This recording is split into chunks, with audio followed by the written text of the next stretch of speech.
चलो देखो इधर, अब हम क्या ले लिए, अब हिंदी तुम लोग को पढ़ा रहे हैं ना, दो अक्षरों है ना, दो अक्षरों के शब्द है ना, ठीक है। अब इसके पहले तुम लोग का कहरा वगैरह बढ़िया से जान ही लिया है ना, कहरा में भी क से लेकर के ग तक को उसको व्यंजन वर्ण कहते हैं, ठीक है।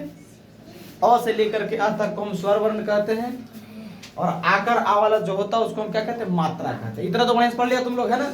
तो उसके बाद अब हिंदी अब हम हिंदी पढ़ना शुरू करते हैं ना, तो दो अक्षर, ठीक है, दो अक्षर के आपस में जो मेल से जो विकार बनता है उसी को हम शब्द कहते हैं। दरअसल शब्द का परिभाषा पता क्या होता है कि दो अक्षर ही नहीं, अक्षरों को मेल से जो विकार पैदा होता है उसी को हम शब्द कहते हैं, ठीक है, ठीक है ना।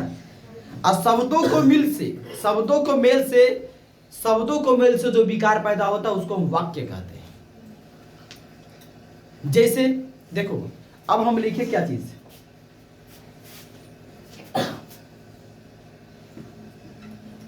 मेरा दोस्त बीमार, लिखे नहीं ला। अब क्या है पता है, ये एक वाक्य हो गया, क्या हो गया, यहां से लेकर के यहां तक एक वाक्य हो गया, ठीक है। लेकिन इसमें पहले तुम शब्द को छाटो, तो एक शब्द ये हो जाएगा मेरा, एक शब्द हुआ ना, एक शब्द हो जाएगा दोस्त, एक शब्द हो जाएगा बीमार। कोई दिक्कत, ये सब शब्द है अलग अलग, ठीक है ना। और ये सब सभी शब्दों को जब मिलाते हैं तो मेरा दोस्त बीमार है, एक वाक्य बन गया जिसका कुछ मतलब निकलता है, ठीक है ना, जिसका कुछ मतलब निकलता है, इसका एक मतलब निकल रहा है। इससे हम ये बता रहे हैं कि मेरा जो दोस्त है बीमार है, ठीक है ना। इस वाक्य का मतलब निकलता है, हल्ला नहीं, वाक्य का मतलब ही निकलना चाहिए, वाक्य का मतलब निकलना चाहिए, इन्हें कि उल्टा पुल्टा जोड़ दो, समझाया, समझाया क्या बोले हम। अच्छा, उसके बाद में अब इसी से तुम निकाल दो, तो इसमें क्या है, मेरा में एगो म दिया गया है ना, है ना रे, म में क्या है, एक आर जोड़ा गया है ना। ध्यान से गौर से समझना, ठीक है, एक आर जोड़ा गया है,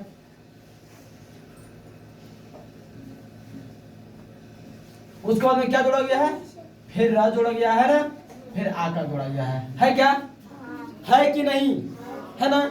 ये क्या है, ये मात्रा हो गया, ये क से लेकर के ग तक में जो आता है ये व्यंजन हो गया, है ना। और ये क्या हो गया, मात्रा हो गया, और ये भी व्यंजन हो गया, ठीक है।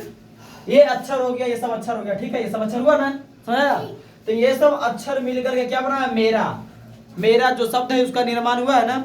उसी तरह से हम पढ़ते हैं दो अक्षरों के शब्द, ठीक है।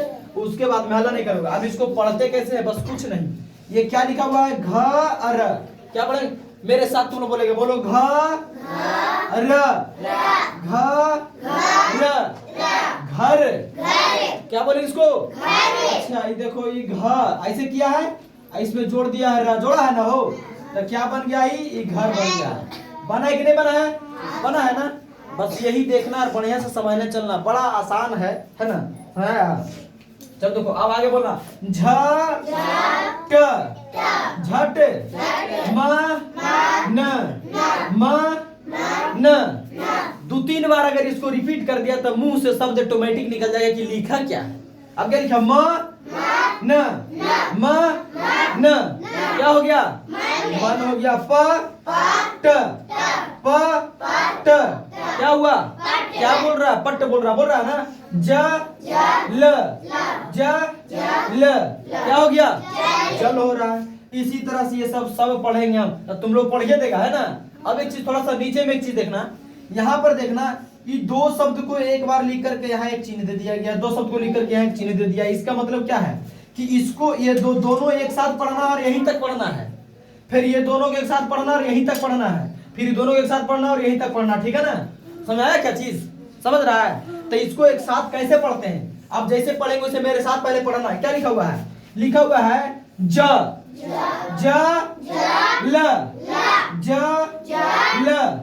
क्या हो गया, जल, है ना। क्या हो गया, तो क्या हो गया, जल भर। क्या बोलेंगे आप दोनों का साथ बोलो, जल भर, ठीक है ना। ये दोनों को मिला दिया, क्या हो गया, जल भर। अच्छा, उगारा जल भरे, जलमने तो समझ में करता है ना। हाँ हाँ ठीक है ना। कुछ समझ रहा है क्या लिखा हुआ बोलो। स च स च सच कह सच कह सच कह है ना। कुछ समझ में आया, कुछ बुझा रहा है कि नहीं बुझा रहा। इसी तरह से पढ़ना है। ये 2 अक्षर का है, फिर अगली वीडियो हम 3 अक्षर का बात करें, फिर 4 अक्षर का बात करें, फिर आकार आ की मात्रा वाला जितना सब शब्द बना है सबके बात करेंगे, ठीक है ना। है समझ रहा है कि नहीं समझ रहा। तो ये तुम लोग का हो गया ना, बढ़िया से समझा, पढ़ लेगा ना। ऐसे किसी भी तरह का कोई भी शब्द दिल रहेगा उसको बढ़िया से हिज्जे कर करके। हिज्जे करने का मतलब क्या होता है, हिज्जे करने मतलब होता है एक एक अक्षर का नाम लेकर के पढ़ना, समझा रहा है। अब हिज्जे का मतलब देखो, अब हम यहाँ पर ले लिए कि चलो मेरा ये जो शब्द लिए थे ना इसी का बात करते हैं। अब कोई कहेगा ना कि मेरा जो शब्द है इसको हिज्जे करके पढ़ो। हिज्जे करके मतलब स्पेल करके, इसको इंग्लिश में कहते हैं स्पेल करना, मतलब हिज्जे करना, ठीक है ना। तो क्या बोलते हैं, म में एकार में बोलो, म में एकार में, म में एकार में और र में आकर रा। तो ये हो गया में, ये क्या हो गया रा, तो क्या हो गया मेरा। इसी को हम कहते हैं हिज्जे करना, ठीक है ना। और इसमें बहुत बच्चा होगा जो अपना नाम का हिज्जे नहीं कर पाएगा, क्योंकि तुम लोग जब हिंदी पढ़ना शुरू किया था डायरेक्टली मारता पढ़ता मार लपेट दिया है। नहीं, एक एक अक्षर को देखो बढ़िया से, समझो कैसे लिखा हुआ है। जब तुम एक बार हिज्जे कर करके हिंदी पढ़ना शुरू करेगा ना धीरे धीरे, तो हिंदी का तुम मास्टर बन जाओगे। बढ़िया से तुम रीडिंग मारेगा पूरा फास्ट, समझाया ना। हाँ पहले आदत डालो हिज्जे करके पढ़ने के लिए, उसमें एक एक अक्षर को एक एक मात्रा को शब्द को समझो, ठीक है ना। हाँ तब जाकर के हिंदी बढ़िया से पढ़ पाएगा। वो खिचड़ी लपेटो नहीं, धड़ाक धड़ाक धड़ाक धड़ाक, मेरा को मेरी पढ़ देता है, हम लोग को हम लोगों का पढ़ देता है, समझाया। कहाँ आकार की मात्रा कहाँ का लगा हुआ, सब एक एक चीज को देख करके पढ़ो, ठीक है ना। समझ आया कि नहीं आया, समझ रहा ना। तो हिंदी बढ़िया से पढ़ना है। तो इस क्या कहता है, इस जिस तरह के भी हम बताएं तुम लोग को, इस तरह से घर में डेली जा करके मेहनत करो और कॉपी पे खास करके लिखो और पढ़ो। हम उम्मीद करते हैं कि तुम लोग समझ गए होगे इसको। तब तक लिए जय हिंद, जय भारत, जय श्री राम।